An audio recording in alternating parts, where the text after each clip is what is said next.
class of champions. Who is going to be our world champ? She goes up, going for the boogaloo double. Does she get the landing? Oh, she does. That is about as perfect as it gets. A 9.53, winning it on the buzzer. Your new world champion, Zara Hoogenraad. And that was the moment one of my biggest dreams came true. But my story, it didn't start there. To understand how I became world champion, you have to know the foundation I built, the hard work I put in, and how I changed my life from full-time party animal into the mindset and the lifestyle and the strength that crowned me the world champion. I wasn't always an athlete. In fact, I lived the complete opposite life. Back then, I was studying and I was working on the side. But the truth is, my life was all about partying. I was drinking, I was using drugs. At that time, it felt like I was living my best life. But the reality was like I had no goals, I had no purpose, no direction. Everything was about the next night out. After a while, I started noticing that I wasn't really happy with my own body. I didn't feel fit and I felt like I needed to move. I was very insecure about how I was looking and felt like I had a lot of fat on my tummy, so I was too scared to show myself in bikini. That's when I started to go to the gym and I started to lift weights because I wanted to feel better in my own skin. And also, that's when I started to focus on my nutrition. I literally tried every diet you can imagine. No carbs, no fat, keto, intermittent fasting, you name it, and I tried it. I got really obsessed with the number on the scale, and my whole day was about like what I could eat, how many calories were in there. I really liked sweets, so I was eating a lot of sweets. But then afterwards, I was feeling guilty, so I had to cut down my calories, was counting all of them. Like, it was really unhealthy. But looking back at it, I think it gave me a very strong base. I really started to understand food, and I think that's what helps me a lot as an athlete today. I actually started kitesurfing very late when I was 23 years old, and it was all because of my mom, because she decided to move to Tarifa. We were always going on holidays here when I was a kid, and when she decided to move here, I was like, okay, I need to learn how to kite surf. And obviously, from the very beginning, I completely fell in love with the sport. I bought my own van, I converted it to a camper van. It looked so nice. And from then, I was traveling with my van every summer to Tarifa, kiting all day, working in the bar all night, still partying a lot.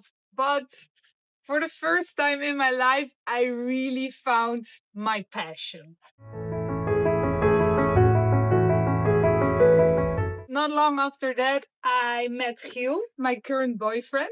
In the beginning, we were just friends who were sharing the same passion for kitesurfing. We were pushing each other on the water, we were training together, and we were talking hours and hours about tricks and the wind. I think being around him inspired me so much because he motivated me just by the way he was riding and how dedicated he always was about the sport.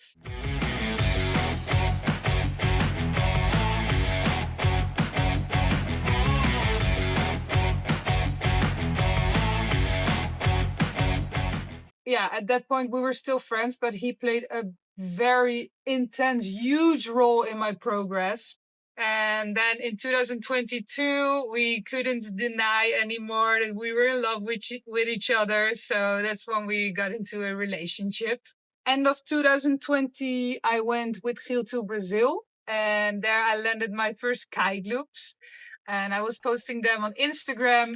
I think because not many girls were doing kite loops by then, I kind of began to stand out. I started to gain followers. At the beginning of 2021, I got my first sponsorship with Core Kiteboarding. And I've been with them from the very first beginning and still today.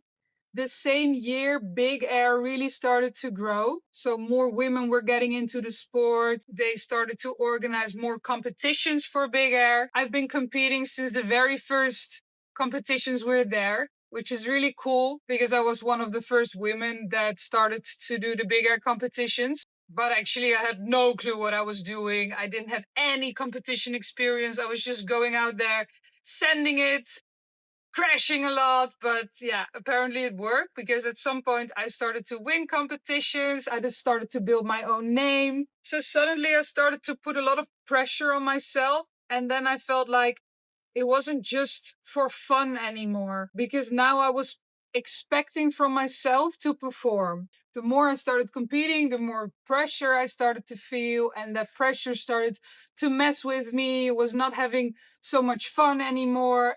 But I felt a bit guilty because it was like, I'm living my best life. I'm living my dream life. I'm traveling to all these beautiful countries. Why am I not happy? I was doubting myself all the time. I was comparing myself all the time to other people. Like, why are they jumping higher? Why do they progress faster? And why can I not do it? Why can they do it? Only focusing on others and on the negative things. But at some point, I realized, okay, this is not going to bring me anywhere. So something needs to change. Started to train with a purpose, started to study everything about nutrition, started to read and study more about recovery and sleep. I think the biggest change for me was in my mind because for years I had kept everything for myself, all my doubts, all my fears, everything I was struggling with. I had no self love. I was talking so bad to myself, and nobody knew I was really struggling, and that had to stop. And then I started writing. Every single day, I was writing down how I was feeling, my intentions for the day, the things I was grateful for. I finally opened up to a psychologist talking about what was really going on in my head. And that literally changed everything because she gave me tools to deal with my own thoughts, with my past, and also with the pressure I was feeling all the time. And with those tools, I could change the way I was thinking from negative to positive. And then there was also some exercise I had to do. And that was actually the first time I said it out loud. Like, I want to become world champion. Becoming world champion was one of the biggest moments in my life, but it wasn't just that day. It was like everything that happened before. The mindset to keep going after every crash, because believe me, I had so many bad crashes. I learned that when you fail, it doesn't mean that you're not good enough. It just means you're learning. Like, we all fail. My nutrition also has been such a big thing of my athlete lifestyle to turn my food into fuel and not into an obsession that I had before. I understand protein, I understand balance, I understand what food I need to perform at my absolute best. I got into training and movement. I got stronger and stronger, faster, more explosive. I learned also a lot about sleep and recovery. To take a day off, it doesn't mean like it's something bad. Your body needs time to recover. Now I always focus on having at least 8 hours of sleep, which doesn't always work, but I'm trying to aim for that. You get your energy from your sleep, especially if you're injured or if you need to recover. It's so important as an athlete. And the most important thing of my foundation is to have fun, because that big smile on my face, that's what keeps me going and that's what gives me energy. If you don't enjoy what you do, the sooner or later you're gonna burn out. And what makes me a real champion is that I absolutely love what I do. And if you think I have it all figured out, I honestly don't. And I don't think I ever will. I still struggle all the time. It's not like I never compare myself to others or like I'm always motivated or always disciplined. I'm not always eating healthy or going to the gym or smiling on the water. Of course not, because I'm human. But that's the whole point. It's not about being perfect. It's about showing up and learning, even on the days when it's hard, even on the days when I don't feel like it. And that's what makes the difference. And all of this, it wasn't just talent or luck. It was the foundation I built. And I think that's something that anybody can build. Becoming world champion was definitely not my end goal. I think it was just living proof that with the right mindset and with the right foundation that I've built, anything is possible. But the biggest question is, are you willing to put in the work?